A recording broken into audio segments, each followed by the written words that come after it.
In the village of Okwebini, nestled along the coast, the air was always fresh, filled with the scent of salt water and the sound of crashing waves. The villagers lived a peaceful life, growing crops, fishing, and telling stories around fires at night. The land was fertile, the animals abundant, and the sea provided them with everything they needed. But despite all the beauty around them, there was one thing that remained a mystery: the distant island on the horizon. The island was often the subject of conversation in the village. It was small, only visible as a tiny speck far out in the sea. Everyone could see it from the shore, but no one had ever gone there. It was said to be cursed, or magical, or perhaps both. The elders spoke of it with caution, their faces grim when they mentioned it. "Never go there," they would say. "No one ever returns from that island. It is not meant for human feet." But Kofi, a young man in his 20s, was different from the others. He had heard the warnings for years but felt a deep curiosity that he couldn't ignore. Kofi had always been a dreamer, with a heart full of adventure. He spent most of his days exploring the lands around the village, but the island always called to him. He felt that it held secrets waiting to be discovered. One evening, as the sun dipped below the horizon, Kofi decided he would go. He spoke with his grandfather, an elder of the village, who had always been a source of wisdom. They sat together on the porch of their small hut, watching the sky turn pink and purple. "Grandfather, why is everyone so afraid of the island?" Kofi asked. "I've heard the stories. The island is said to be beautiful, with strange trees and glowing flowers. Why does no one go there?" The old man looked at him, his face filled with concern. "Kofi, I understand your curiosity, but the island is not what you think it is. Long ago, there were many who tried to visit it. They were strong, brave people, just like you. But the island has its own spirit, and it does not welcome strangers. Those who went never returned, and that is why we warn others to stay away. The island is a place of mystery. Some say it is cursed, others say it holds great magic. But I warn you, Kofi, you must leave it alone." Kofi sat silently for a moment, the words of his grandfather sinking in. He understood the fear and caution, but his heart burned with a desire to know the truth. "I will go, grandfather," he said softly. "I have to see it for myself." The old man sighed, shaking his head. "You are my grandson, and I cannot stop you. But remember, not everything that is beautiful is meant to be touched. Some things are better left alone." Kofi smiled at his grandfather, nodding in understanding. He was determined, and the adventure called to him louder than the warnings. That night, he packed a small bag with food, water, and tools. At the break of dawn, he took a small canoe hidden at the edge of the village and began to row towards the island. As he rowed, the waves were calm and the wind was gentle, as if the sea itself was guiding him. The farther he went, the more he felt a sense of excitement bubbling within him. He looked back at Okwebini, the village now growing smaller behind him. The land became a blur as he focused all his attention on the island. After several hours of rowing, Kofi finally saw the island more clearly. It was even more beautiful than he had imagined. The trees stood tall, their leaves shimmering in the sunlight. Flowers of all colors bloomed across the land, and he could hear the sound of birds singing in the distance. The island was peaceful and serene, but Kofi couldn't shake the feeling that it was watching him, as if the land itself was aware of his presence. He reached the shore and stepped out of the canoe. The sand was soft beneath his feet, and the air smelled sweet, but there was something strange in the stillness. It was as if the entire island was holding its breath.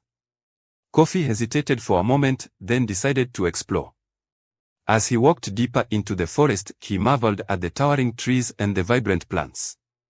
He found strange fruits hanging from the branches, larger than any fruit he had seen before.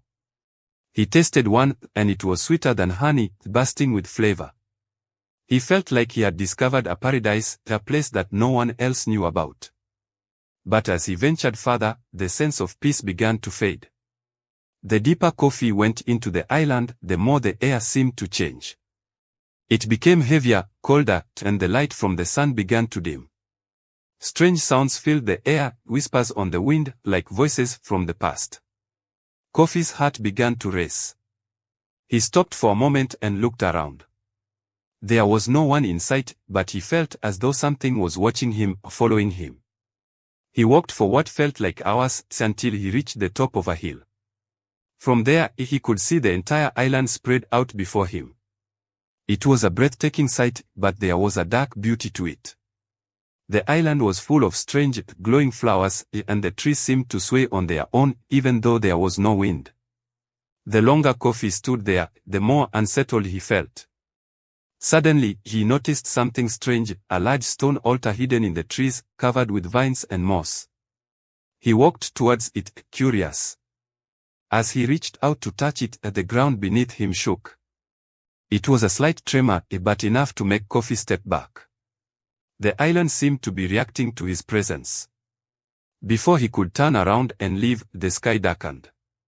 The sun disappeared behind thick, black clouds, then the wind picked up, howling through the trees. Kofi looked up in panic as the first drops of rain began to fall. But this wasn't just a normal storm. The rain came down in sheets, and the wind screamed louder, as if the island was angry. The ground beneath Kofi's feet cracked, and he could hear the deep rumble of thunder in the distance. In a panic, Kofi turned and ran back towards the beach. As he sprinted, the ground beneath him shook violently. The trees bent and cracked, falling into the sea. The island was alive, its spirit was angry that Kofi had disturbed it. The sea began to rise, waves crashing against the shore as though the ocean itself was trying to pull the island back into the depths. Kofi's heart raced as he reached the beach and saw his canoe. But it was too late. The island was sinking.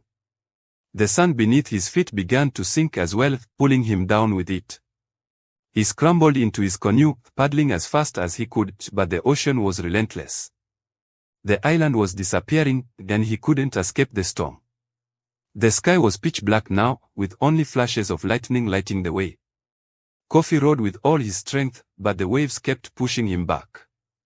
He had no choice but to keep going, hoping that he could escape the island's wrath.